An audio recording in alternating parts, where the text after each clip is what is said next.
आज हम लोग 2020 में सेकंड सेट सॉल्व करेंगे जिसका कोड है XT। 2020 का सेट 2 होगा XT। ठीक है, सबसे पहला क्वेश्चन मैं पढ़ता हूं, आप भी ध्यान से सुनिए। देखिए लिखा हुआ है, एक प्रकाश किरण पुंज वायु से जल में प्रवेश करता है, निम्नलिखित में से कौन सा अपरिवर्तित रहेगा। जो एक प्रकाश किरण पुंज है, अगर वो वायु से जल में प्रवेश करता है, इसका मतलब प्रकाश किरण पुंज का अपवर्तन हो रहा है। और अपवर्तन की क्रिया में आप सभी को मालूम होगा कि आवृत्ति को छोड़कर बाकी सारी चीजें बदल जाती हैं। आप याद रख लें, अपवर्तन की क्रिया में आवृत्ति को छोड़कर बाकी सारी चीजें बदल जाती हैं। तो इन्होंने बोला में से कौन सा अपरिवर्तित रहेगा, यानी कि कौन नहीं बदलेगा। तो आवृत्ति नहीं बदलेगी। क्या आंसर हुआ भाई, कैसे आप उसको लिखेंगे।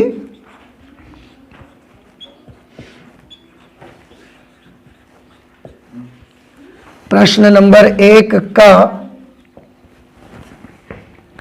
और इसमें आंसर आया हमारा 4th पार्ट।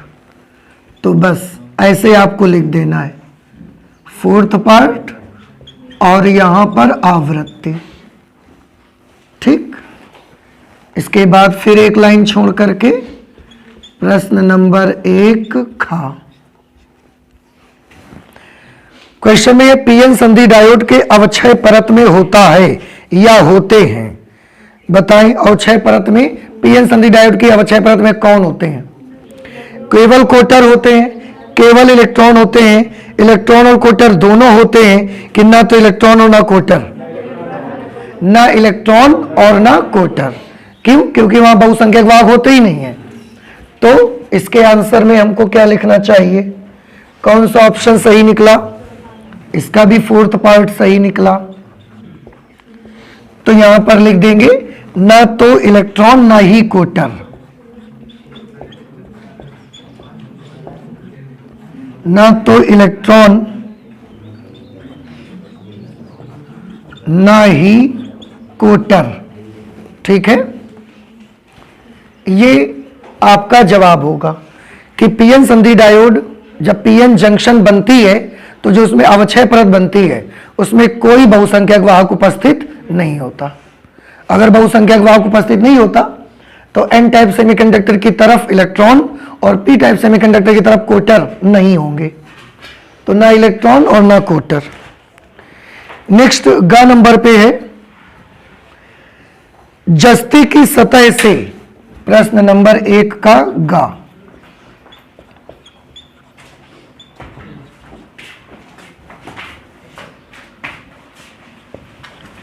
ठीक है, जस्ते की सतह से इलेक्ट्रॉन उत्सर्जन हेतु, मतलब जस्ता जिंक का हमने एक प्लेट ली है और उसकी सतह से इलेक्ट्रॉन को निकालना है हमको। तो जस्ते की सतह से इलेक्ट्रॉन उत्सर्जन हेतु निम्नलिखित में से कौन सा विकिरण अत्यधिक प्रभावी होगा। किस प्रकार का रेडिएशन ज्यादा इफेक्ट करेगा। किसी भी धातु के पृष्ठ से, फिलहाल यहां जस्ता दिया है, किसी भी धातु के पृष्ठ से अगर आपको इलेक्ट्रॉन उत्सर्जित करवाने हैं तो किस प्रकार का रेडिएशन ज्यादा इफेक्टिव होगा। मैं आपको बताऊं कि इस प्रक्रिया के लिए, ये कौन सी प्रक्रिया है, इसका नाम क्या होता है, बता सकते हैं आप मुझे। लाइट डाली जाए और इलेक्ट्रॉन निकले, प्रकाश वैद्युत फलन। ये वाली एक्शन का क्या नाम होता है, ये घटना प्रकाश वैद्युत प्रभाव, प्रकाश वैद्युत प्रभाव होती है। और कार्यफलन तो उसको कहते हैं कि जितनी एनर्जी, मिनिमम जितनी ऊर्जा से धातु के पृष्ठ से इलेक्ट्रॉन बाहर निकलते हैं, उत्सर्जित होते हैं, उस ऊर्जा को कार्यफलन कहा जाता है। ठीक है, तो बात कर रहे थे कि सबसे स्वीटेबल इस घटना के लिए, प्रकाश वैद्युत प्रभाव की घटना के लिए सबसे स्वीटेबल रेडिएशन कौन सा होता है। तो आंसर है उच्च आवृत्ति और निम्न तरंग दैर्घ्य का रेडिएशन सबसे उचित होता है। आप याद रख लें, प्रकाश वैद्युत प्रभाव की घटना के लिए प्रकाश वैद्युत प्रभाव की घटना के लिए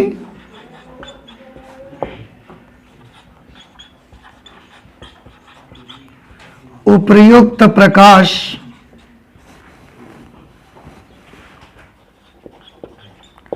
उच्च आवृत्ति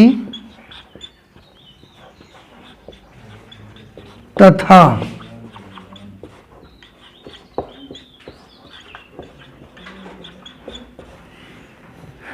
उपर्युक्त विकिरण, आप प्रकाश न डाल करके विकिरण लिख दें, उपर्युक्त विकिरण उच्च आवृत्ति तथा निम्न तरंग दैर्ध्य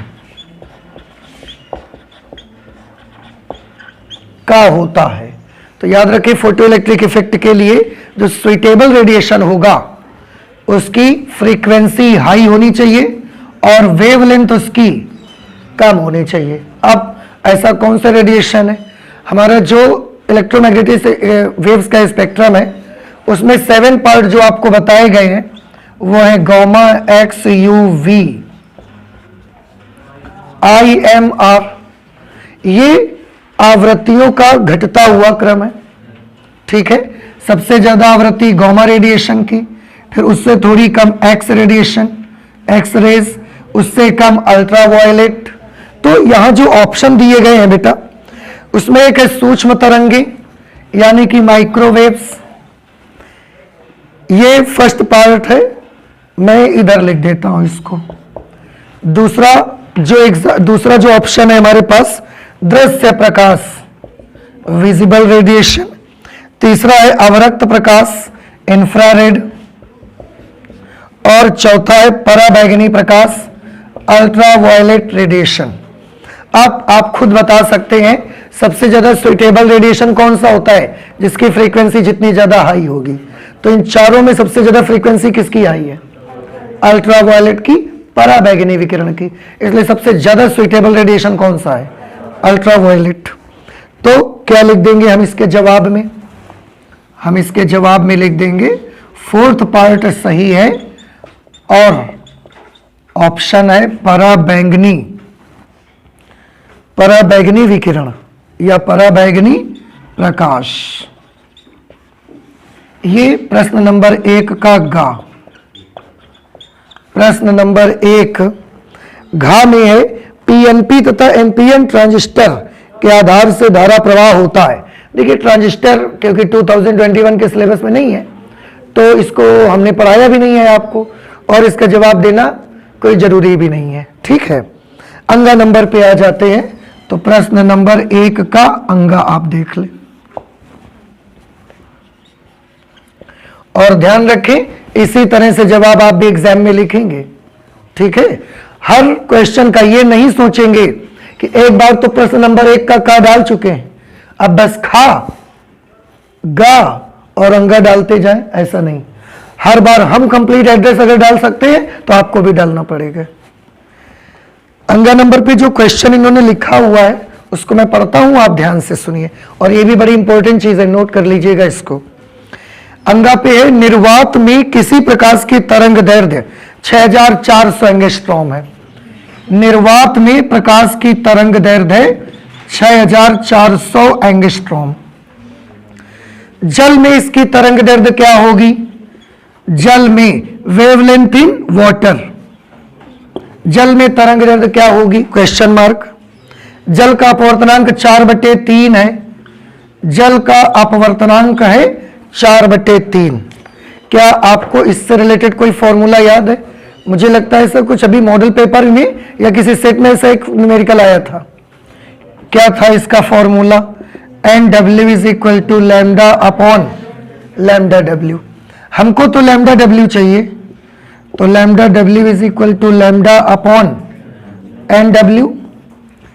इस तरह से lambda is 6400 angstrom upon N is 4/3, then lambda W is equal to 6400 into 3/4 angstrom.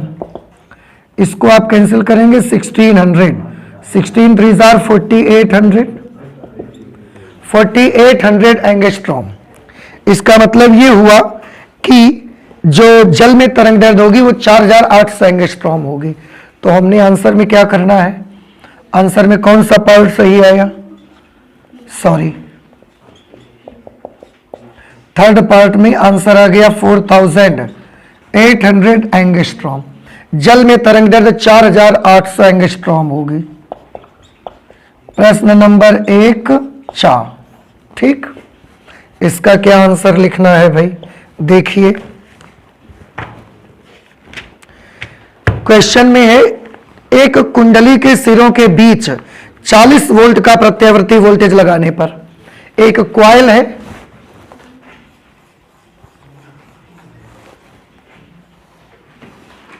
उसके सिरों के बीच एक प्रत्यावर्ती वोल्टेज हमने लगाया और वो प्रत्यावर्ती वोल्टेज कितना लगाया, 40 वोल्ट। ठीक, तो इसके सिरों के बीच का वोल्टेज क्या आपको याद है, ये एक प्रेरण कुंडली है और प्रेरण कुंडली के सिरों के बीच के वोल्टेज को किस सिंबल से रिप्रेजेंट करते हैं।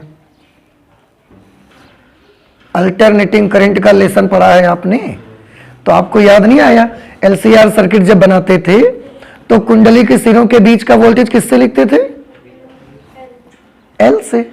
एल तो कॉइल का स्वप्रेरकत्व होता है। हम पूछ रहे हैं प्रेरण कुंडली के सिरों के बीच का वोल्टेज कैसे लिखते थे। अरे वाह भाई, बड़ा अच्छा भूल जाते हैं आप जल्दी से। VL यानी प्रेरण कुंडली के सिरों के बीच का वोल्टेज VL से लिखते थे। संधारित्र के सिरों के बीच का वोल्टेज VC और प्रतिरोध के सिरों के बीच का वोल्टेज VR। नहीं याद आया, अभी भी आ गया। अच्छा, तो कुंडली के सिरों के बीच का वोल्टेज कितना है, 40 वोल्ट। लगाने पर इसमें 80 मिली एम्पियर की धारा बहती है। इसमें जो करंट फ्लो हो रही है सर्किट में वो जा रही है 80 मिली एम्पियर। मिली एम्पियर को एम्पियर में बदलेंगे तो 10⁻³ से मल्टीप्लाई करवा दिया। आगे कुंडली का प्रेरण प्रतिघात क्या होगा, कुंडली का प्रेरण प्रतिघात एक्सीएल पूछा जा रहा है बेटा आपसे। अब बताएं कोई फॉर्मूला आपके पास है इसमें VL I और XL सारी चीजें आती हो, बताइए कौन सा फॉर्मूला।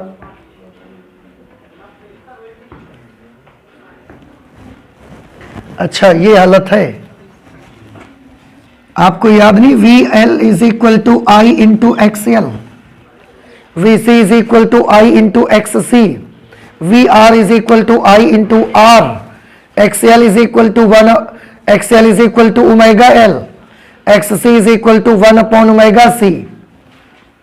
अरे आप लोग तो जैसे सभी भूल गए। VL की जगह पर क्या लिखना है बेटा, 40। I की जगह पर नोट करना है 80 × 10⁻³ XL। Then XL = 40/80 × 10⁻³। 0 से 0 कैंसिल, 8 5s are 40। 0.5 × 10⁻, ऊपर जाके एक ऐसा हो गया +3। देन XL = 1000 से 0.5 को मल्टीप्लाई करोगे तो 500। और XL क्योंकि प्रेरकी प्रतिघात है, ये एक प्रकार का प्रतिरोध होता है, तो इसका मात्रक क्या होगा, ओम। कौन सा ऑप्शन सही आया, फर्स्ट। आंसर बना 500 ओम। ठीक, ये हमारा आंसर हो गया और क्वेश्चन नंबर 1 आपका कंप्लीट हुआ।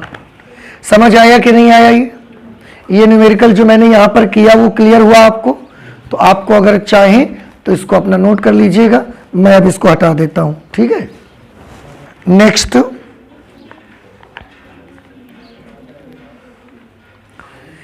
बेटा देखें, क्वेश्चन नंबर 2 में आते हैं। तो क्वेश्चन नंबर 2 का जो का लिखा है, निम्नलिखित में से कौन से पदार्थ प्रतिचुंबकीय हैं, पारा, कोबाल्ट, एल्युमिनियम और बिस्मथ। आपको मैं बताऊं कि पहली बात तो 2021 में सिलेबस में नहीं है, तो इनको आपको पढ़ाया नहीं गया। तो आप इनको नहीं पहचानेंगे, तो इसको छोड़ देते हैं, कोई जरूरत नहीं है इसकी हमें। नेक्स्ट प्रश्न नंबर 2 के खा में आते हैं।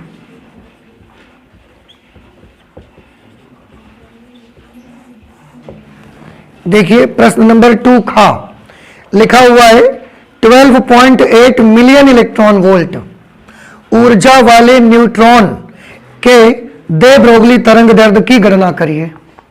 मतलब हमारे पास एक न्यूट्रॉन है जिसकी ऊर्जा है 12.8 मिलियन इलेक्ट्रॉन वोल्ट या मेगा इलेक्ट्रॉन वोल्ट आप कह सकते हैं।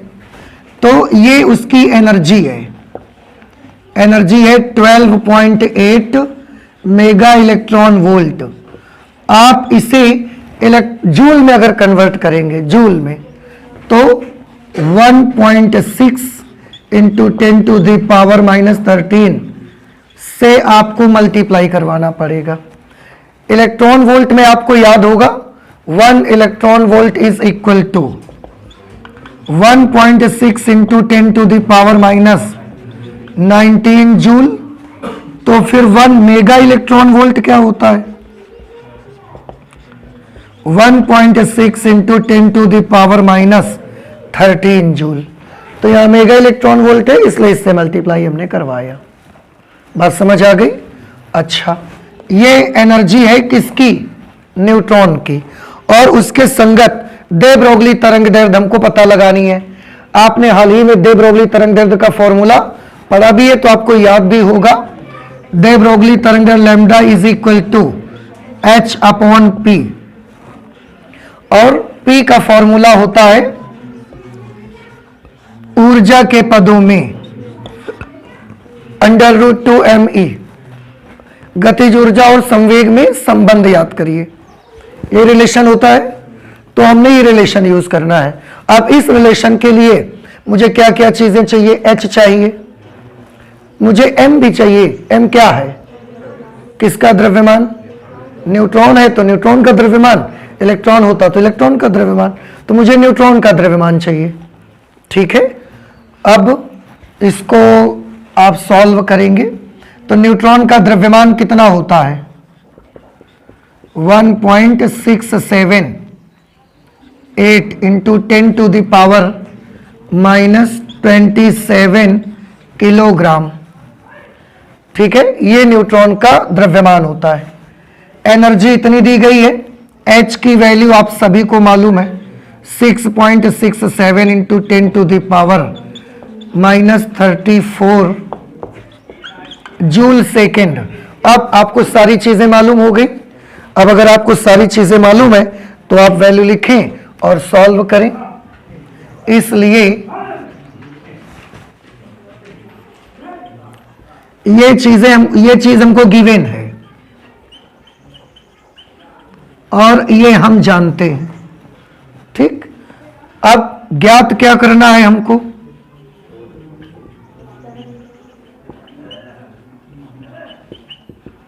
ज्ञात करना है न्यूट्रॉन से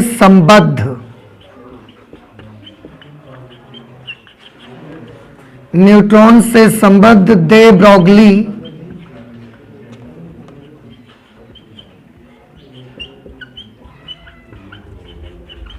तरंग दैर्ध्य lambda is equal to question mark. अब हम इसका सॉल्यूशन कर सकते हैं। ठीक है, देखो क्या सॉल्यूशन है। फॉर्मूला कौन सा लग जाएगा? यही लगेगा formula, lambda is equal to h upon √2me। ठीक, वैल्यू लिखेंगे अगर आप h की जगह 6.67 into 10 to the power -34 upon √ और यहां पर हो जाएगा 2, m की जगह पर 1.678 या 1.67 ही केवल आप लिख लो। एक काम करते हैं हम लोग, अप्रोक्सीमेटली 1.6 नोट कर लेते हैं। ठीक है, 1.678 एक्चुअली है, पर हम लगभग में 1.6 को नोट कर लेते हैं। इंटू 10 टू द पावर 27, हमारा आंसर भी अप्रोक्सीमेशन में आ जाएगा। तो ये 2 हुआ, m हुआ, e की वैल्यू ये मिली मुझे 12.8 इंटू 10 टू द पावर, नहीं 12.8 into 1.6 into 10 to the power -13। अब इसे आपको कैलकुलेट करना है भाई। देखो कैसे कैलकुलेट करेंगे आप। 6.67 इंटू 10 टू द पावर -34। सभी बच्चे गौर से देखें, 1.6 इंटू 1.6, तो ये तो बाहर आ जाएगा 1.6। अब थोड़ा और ध्यान से देखिए, 12.8 और 2, 12.8 और 2, इसको मल्टीप्लाई करिए, कितना मिलेगा 25.6। अब अगर 25.6, चलो मैं नोट कर देता हूं, अच्छा एक बार, ये तो बाहर आ गया। अब ये बच्चा 25.6 इंटू 10 टू द पावर -40। देखिए ये चीज बाहर आ गई, 2 को इससे मल्टीप्लाई करा तो ये आ गया, और 10 टू द पावर -40 ये हो गया।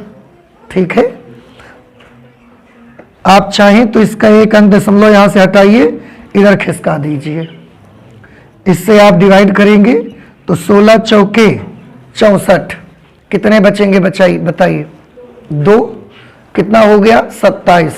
तो 16 दूना 32 तो नहीं हो सकता, 16 एक कम 16 रहेगा, कितने बचे 11, 27 हुए थे ना, 11 हो गए, दशमलव की वजह से एक जीरो बढ़ गया, तो 16 सत्ते 112, और यहां कितने बचे थे 110, 110 और 112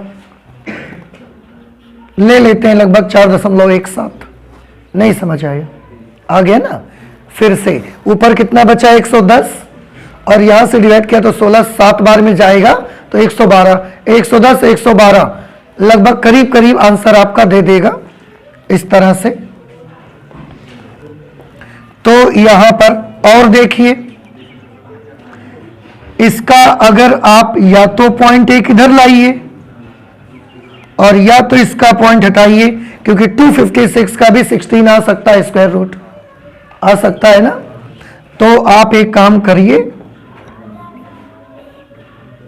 पॉइंट हटाइए, यहां 0 बढ़ा दीजिए।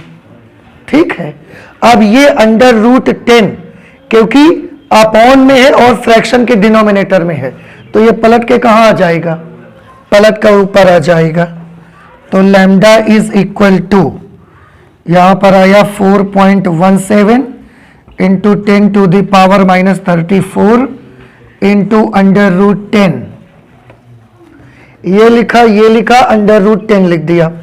256 का स्क्वायर रूट 16 और इसका square root 10 to the power -20, तो 16 इंटू 10 टू द पावर -20 ऐसा आ गया ये। अब √10 की वैल्यू आपको नोट करनी पड़ेगी।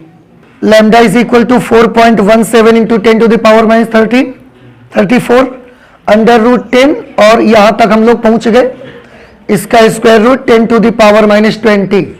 अब √10 की वैल्यू मैंने लिखी, इट इज अप्रोक्सीमेटली 3.16, 4.17 लिख दिया, इसकी वैल्यू 3.16 लिख दी। इसके बाद अपॉन में 16 भी लिखा, पावर्स को एडजस्ट करिए, 10 to the power -34 upon 10 to the power -20, ये ऊपर जाके प्लस हो जाएगी, तो -34 + 20 -14। ठीक, इसको हमने कैलकुलेट किया, आप भी करके देख सकते हैं। तो इसका कैलकुलेशन आया लगभग 0.823 के आसपास इसका आया, इंटू 10 टू द पावर -14। अगर हम इसे एंगस्ट्रॉम में बदलना चाहते हैं तो 10 की घात -10 का हमको भाग देना पड़ेगा कि गुणा करना पड़ेगा, बताइए। ये अभी काहे में आया है, ये अभी आंसर मीटर में है, बताएं। अगर आप इसे बदलना चाहते हैं एंगस्ट्रॉम में तो आप इसमें 10 की घात -10 का गुणा करेंगे कि भाग करेंगे, भाग करेंगे, वेरी गुड। तो 10 टू द पावर -10 से जब डिवाइड कर देंगे तो 0.823 इंटू 10 टू द पावर -4 आ जाएगा, ठीक है। और इतने एंगस्ट्रॉम आंसर आ जाएगा। अगर आप पॉइंट को 4 डिजिट बढ़ाना चाहेंगे इधर तो लैम्डा की वैल्यू मिलेगी 0.000 और 0823 एंगस्ट्रॉम। आप देखो यहां पर था 1 2 3 4 डिजिट हमने लेफ्ट साइड की ओर बढ़ा दिया। इतने एंगस्ट्रॉम तरंग दैर्ध्य आएगी न्यूट्रॉन से रिलेटेड, और लगभग में। क्यों? क्योंकि हमने कुछ वैल्यूज को यहां पर अप्रोक्सीमेशन में लिया हुआ है, तो इसका लगभग आंसर इतना बनेगा जा करके, ठीक है।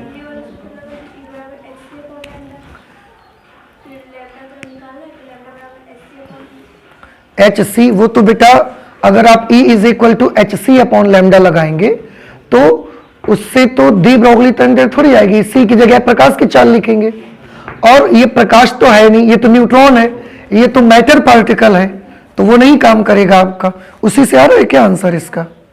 उससे आंसर आ जाता है, तो फिर वो गलत है, वो नहीं लगा सकते आप। पहले ये सोचो, आपको डी ब्रोगली तरंग दैर्ध्य पूछी जा रही है, और न्यूट्रॉन क्या है? लाइट का पार्टिकल है कि मैटर पार्टिकल है?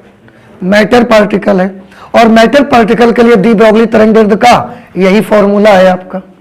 वो अगर आप लगाओगे तो वो फॉर्मूला तो लाइट के पार्टिकल्स के लिए है, and neutron is not a photon, neutron light का पार्टिकल नहीं है, तो वो फॉर्मूला नहीं लगाएंगे, वो गलत हो जाएगा। अगर आप उसको सॉल्व करके करोगे तो उसको नहीं लगाना है, आपका यही करेक्ट आंसर आएगा, ठीक है। तो अब हम इसको हटा देते हैं, ओके। नेक्स्ट क्वेश्चन नंबर 2 गा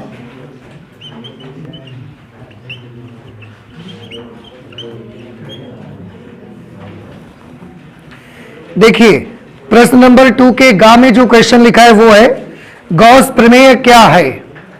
आपको यह बताना है कि गॉस की प्रमेय क्या है, तो उसके लिए क्या लिखना पड़ेगा? आंसर में हमको गॉस की प्रमेय लिखनी है भाई। किसी बच्चे को याद है गॉस की प्रमेय क्या होती है? y बराबर phi is equal to Q upon epsilon naught. हाँ, ये गॉस की प्रमेय का मैथमेटिकल स्टेटमेंट है। गॉस की प्रमेय में हम आपको कैसे बताया जाता है, सुनिए, कि किसी भी बंद पृष्ठ से गुजरने वाला या बद्ध संपूर्ण वैद्युत फ्लक्स का मान उस बंद पृष्ठ से घिरे नेट वैद्युत आवेश का 1/एप्सिलॉन नॉट गुना होता है, ठीक है। तो चलिए नोट करिए जल्दी से।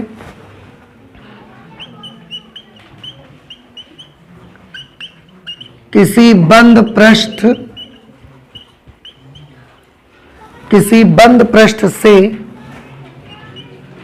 बद्ध संपूर्ण वैद्युत फ्लक्स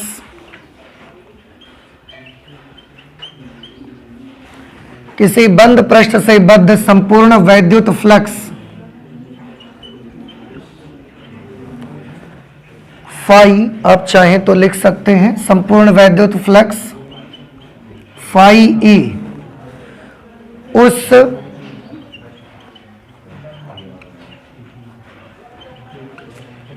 बंद पृष्ठ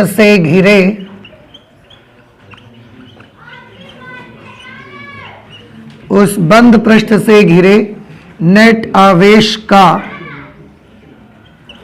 1/एप्सिलॉन नॉट गुना होता है। मींस क्या कि अगर कोई भी आपके पास क्लोज्ड सरफेस है तो उस क्लोज्ड सरफेस से, ये हमारे पास एक क्लोज्ड सरफेस है स्फेरिकल गोलाकार, तो इस बंद पृष्ठ से बद्ध जितना भी वैद्युत फ्लक्स होगा वो उसके अंदर उपस्थित नेट आवेश का 1/एप्सिलॉन नॉट टाइम्स होता है। मींस वैद्युत फ्लक्स को फाई ई से लिखते हैं और 1/ε0 गुना किसका होता है?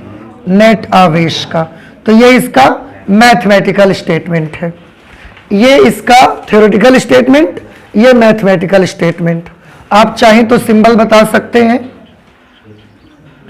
जहां फाई ई क्या चीज है, एप्सिलॉन नॉट क्या है और क्यू क्या है।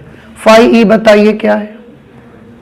बंद पृष्ठ से बद्ध वैद्युत फ्लक्स, बंद पृष्ठ से बद्ध संपूर्ण वैद्युत फ्लक्स।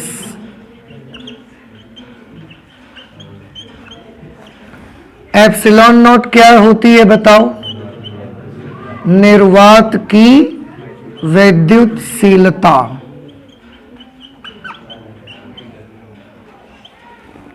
क्यू क्या चीज है? वेरी गुड, बंद पृष्ठ से घिरा नेट आवेश, ये क्यू। इस तरह से प्रश्न नंबर 2 के गा का जवाब हो गया आपका। ठीक है, इसके बाद नेक्स्ट हम लोग करेंगे प्रश्न नंबर 2 का घा।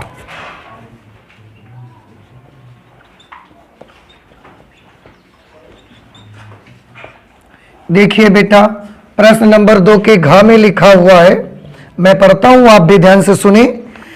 1 एंगस्ट्रॉम तरंग दैर्ध्य वाली एक्स किरण की आवृत्ति क्या होगी? तो क्या चीज हमको दी गई है? देखो पहले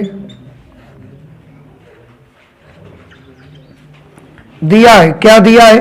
1 एंगस्ट्रॉम तरंग दैर्ध्य, lambda is equal to 1 angstrom. 1 angstrom is equal to 10 to the power minus 10 metre. और इतने तरंग दैर्ध्य की कौन है बताएं? एक्स किरण। एक्स किरण विद्युत चुंबकीय तरंगों में आती है और ये कितनी स्पीड में चलती है? प्रकाश की चाल से। ओके, इसकी आवृत्ति क्या होगी? इतनी चीज दिया गया है, ज्ञात करना है। बताइए क्या ज्ञात करना है आपको? आवृत्ति आपको ज्ञात करनी है। Nu is equal to question mark. ठीक है, अच्छा, इसके लिए आप फॉर्मूला बता सकते हैं, क्या लगाएंगे हम लोग? वेरी गुड, इसके लिए हम लोग लगाएंगे एक फॉर्मूला होता है C बराबर nu lambda, then nu is equal to C upon lambda. C आप सभी जानते हैं प्रकाश की चाल 3 into 10 to the power 8 upon lambda की जगह पर 10 टू द पावर माइनस 10, तो 3 इंटू 10 टू द पावर 18, इसको ऊपर ले जाएंगे प्लस हो जाएगा। और फ्रीक्वेंसी का मात्रक हर्ट्ज या प्रति सेकंड भी आप लिख सकते हैं। ठीक है, इस तरह से ये कौन सा क्वेश्चन हो गया हमारा? 2 का घा। आप इसे नोट करें, इसके बाद हम आते हैं 2 के अंगा पर। ठीक है, जल्दी से नोट कर लीजिए। नेक्स्ट क्वेश्चन बेटा आप देखें, 2 का अंगा पार्ट लिखा हुआ है, प्रकाश विद्युत प्रभाव में, प्रकाश विद्युत प्रभाव याद आया आपको? प्रकाश विद्युत प्रभाव में संस्तब्धता विभव, जिसे अंतक वोल्टता भी कहते हैं, से क्या तात्पर्य है? प्रकाश विद्युत प्रभाव में संस्तब्धता विभव पढ़ा है ना आपने? संस्तब्ध विभव, स्टॉपिंग पोटेंशियल, ये था ना, कट ऑफ पोटेंशियल। तो उससे आप क्या समझते हैं? उन्होंने बोला क्या तात्पर्य है, यानी कि उसकी परिभाषा लिख के आपको बतानी है। तो हम यहां पर हेडिंग बनाएंगे संस्तब्धता विभव, और इसी का दूसरा नाम बेटा क्या होता है? अंतक विभव, निरोधी विभव इसी को बोलते हैं। Stopping potential, cut off potential, सब इसी के नाम है। अब क्या परिभाषा होती है, ध्यान से सुनिए। पहले आपने उसमें जो एक्सपेरिमेंट एक हुआ था, उस एक्सपेरिमेंट में आपको याद होगा कि प्लेट P1 के सापेक्ष प्लेट P2 के उस ऋण विभव को नेगेटिव पोटेंशियल देना पड़ता था ना। तो प्लेट P1 के सापेक्ष प्लेट P2 के उस ऋण विभव को जिस पर प्रकाश वैद्युत धारा का मान शून्य हो जाता है। क्यों? क्योंकि इलेक्ट्रॉन यहां से निकलते तो हैं, पहुंचना बंद हो जाते हैं। क्यों पहुंचना बंद हो जाते हैं? क्योंकि ये नेगेटिव प्लेट उनको प्रतिकर्षित करने लगती है। तो प्रकाश वैद्युत धारा का मान कैसा हो जाता है? शून्य। तो ऐसे विभव को, ऐसे नेगेटिव पोटेंशियल को हम क्या बोलते हैं? संस्तब्धता विभव। तो हम इसको नोट कर देते हैं। परिभाषा कैसे लिखेंगे?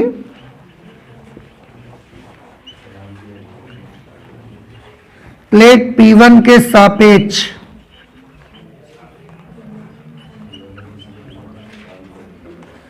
प्लेट P1 के सापेक्ष प्लेट P2 के उस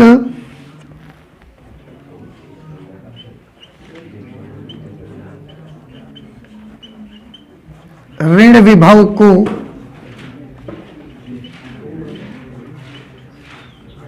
जिस पर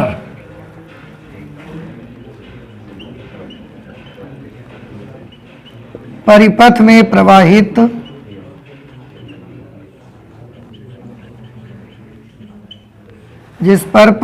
प्रवाहित प्रकाश वैद्युत धारा, जिसे आप अंग्रेजी में फोटो करंट भी कह सकते हैं,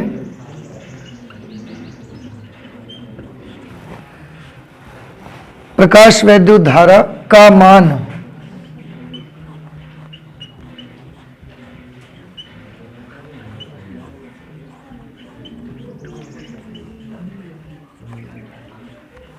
शून्य हो जाता है।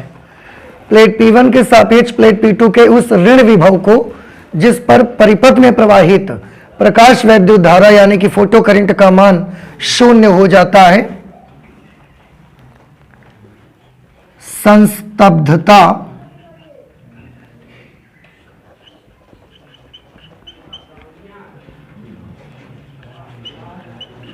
अथवा अंतक विभव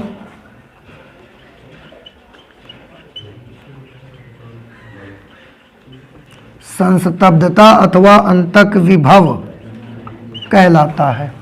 क्या आप बता सकते हैं संस्तब्धता विभव को किससे प्रदर्शित किया जाता है? V0 से प्रदर्शित करते हैं। इसे कैपिटल V0 से प्रदर्शित करते हैं। और बस आपको यही बताना था कि क्या तात्पर्य है, तो वो हमने बता दिया, इससे ज्यादा कोई जानकारी। और आप चाहें तो ये बता सकते हैं कि संस्तब्धता विभव ही उत्सर्जित प्रकाश इलेक्ट्रॉनों में से अधिकतम गतिज ऊर्जा वाले अधिकतम गतिज ऊर्जा की माप होती है। पृष्ठ से उत्सर्जित प्रकाश इलेक्ट्रॉनों में अधिकतम गतिज ऊर्जा की माप संस्तब्धता विभव से ही मिलती है। संस्तब्धता विभव की वैल्यू जितनी ज्यादा होगी, हम समझ जाएंगे कि पृष्ठ से उत्सर्जित इलेक्ट्रॉनों की ऊर्जा भी उतनी ही ज्यादा है। ठीक है, तो आप चाहें तो इसको भी नोट कर सकते हैं।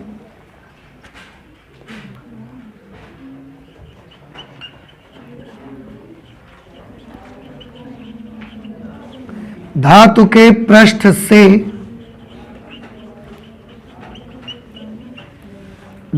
पृष्ठ से उत्सर्जित प्रकाश इलेक्ट्रॉनों की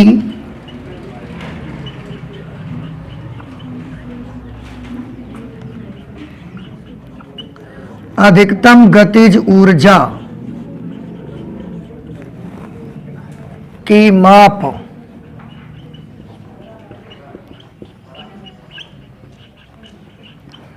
संस्तब्धता विभव ही होता है।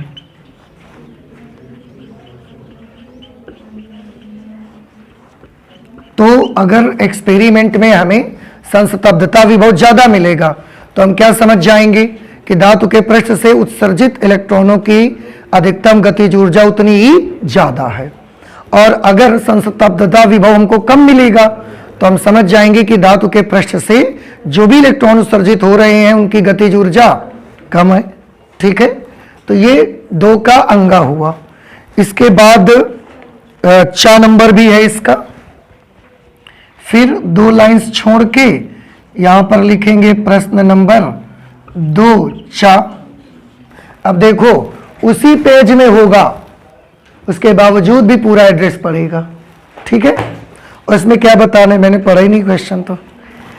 हाइड्रोजन के स्पेक्ट्रम में, हाइड्रोजन का स्पेक्ट्रम आपने पढ़ा हुआ है, कौन सी श्रेणी पराबैंगनी भाग में पाई जाती है? लाइमन श्रेणी। कितनी श्रेणियां पढ़ी आपने? 5। लाइमन श्रेणी, बामर श्रेणी, पाश्चन श्रेणी, ब्रैकेट श्रेणी, फुंड श्रेणी। इनमें से लाइमन श्रेणी कौन से भाग में मिलती है? पराबैंगनी भाग में। बामर श्रेणी दृश्य भाग में, और बाकी 3 आगे की श्रेणियां अवरक्त भाग में। तो उन्होंने क्वेश्चन बस इतना पूछा कि हाइड्रोजन के वर्ण क्रम में कौन सी श्रेणी पराबैंगनी भाग में पाई जाती है? तो आंसर है लाइमन श्रेणी, ठीक है। तो हम इसका जवाब लिख देते हैं। हाइड्रोजन के वर्ण क्रम में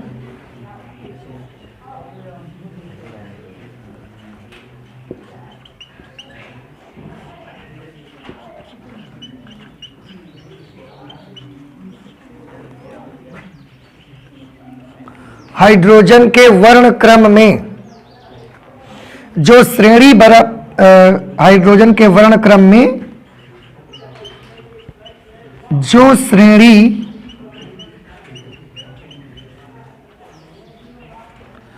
पराबैंगनी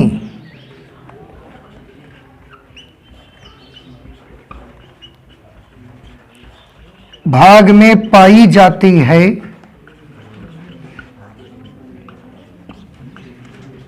वह है, कौन सी श्रेणी है वो? लाइमन श्रेणी, ठीक है। और जैसे कि मैंने बताया बाकी श्रेणियों में कौन कौन से आएंगे?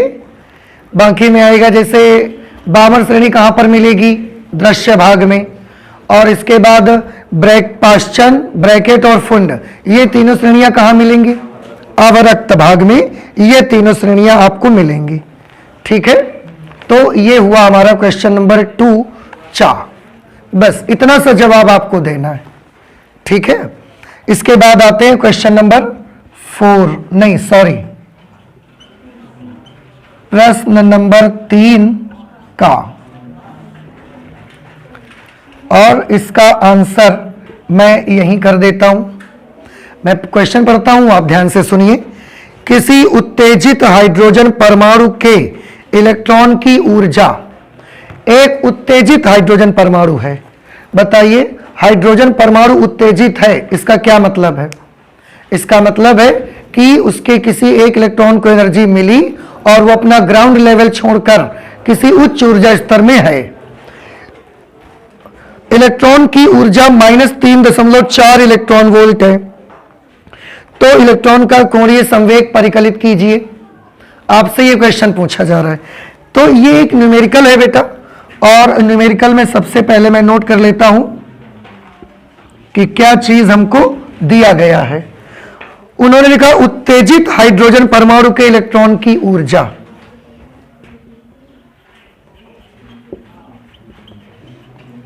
उत्तेजित हाइड्रोजन परमाणु के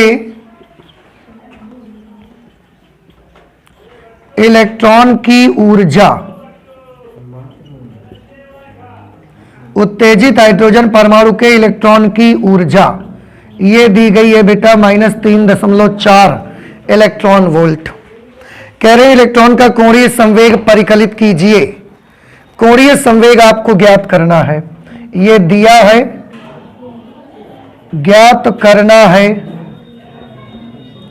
क्या ज्ञात करना है? उस इलेक्ट्रॉन का कोणीय संवेग ज्ञात करना है। उस इलेक्ट्रॉन का कोणीय संवेग ज्ञात करना है, कोणीय संवेग, ठीक है। आप ध्यान से देखिए सॉल्व कैसे किया जाएगा इसको। मैं आपको यहां इसे कैलकुलेट करके दिखाता हूं।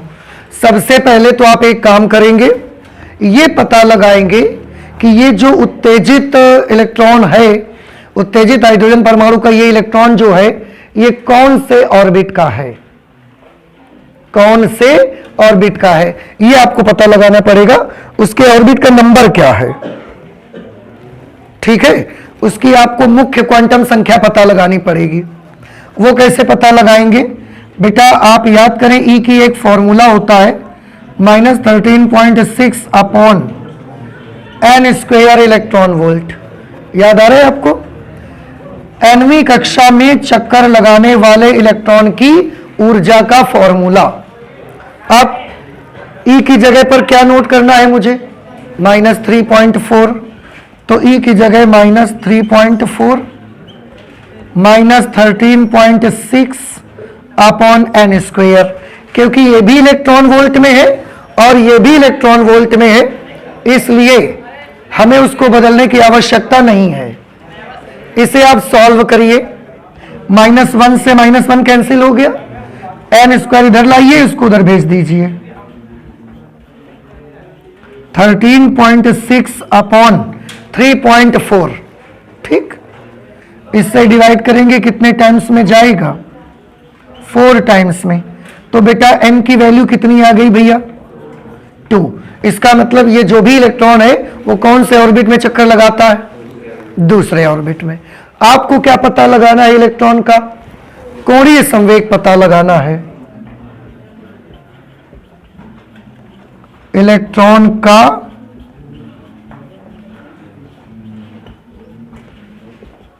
कोणीय संवेग, क्या आपको याद है बोहर्स एटॉमिक थ्योरी जब आपको पढ़ाई गई, उस वक्त इसमें एक पॉइंट आया कि इलेक्ट्रॉन केवल उन्हीं कक्षाओं में चक्कर लगाते हैं जिनमें उनका कोणीय संवेग h/2 पाई का पूर्ण गुणज होता है। तो L का फॉर्मूला उसमें क्या मिला था, NH/2 पाई। बस इसी में वैल्यू आपको लिखनी है। n की जगह पर क्या लिखोगे, 2, और इसीलिए ये n निकाला गया था क्योंकि हमें इसकी जरूरत पड़ती है। यहां पर h 6.6 इंटू 10⁻34, 2 की जगह 2, पाई की जगह पर 22/7 करोगे बेटा, वो 7 पलट के ऊपर आ जाएगा। नहीं समझ आया? अब इसे सॉल्व कर लीजिए, 2 से 2 कैंसल, 22 तियां 66, 7 तियां 21, तो L की वैल्यू कितनी आ गई, 2.1।